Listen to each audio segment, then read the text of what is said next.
जी घेराइल बानी हो हम तो आइल बानी हो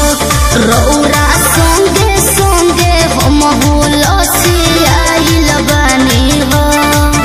केहू बोली न सबका से कहे जाए तो जाई हला कभी अरे 40 पे हम मालिश करन फ्री में होई 45 पर सह जाए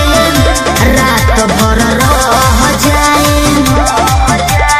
40 पे हम मालिश करन फ्री में होई 45 पर सह जाए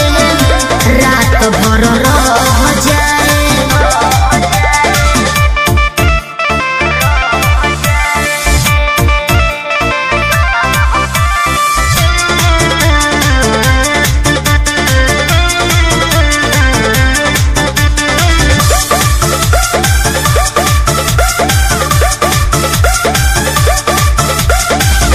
मार्केट में तोहरे तो चर्चा बा उ तो बात मेंटेन में बोलो कितना खर्चा बा बहुत बा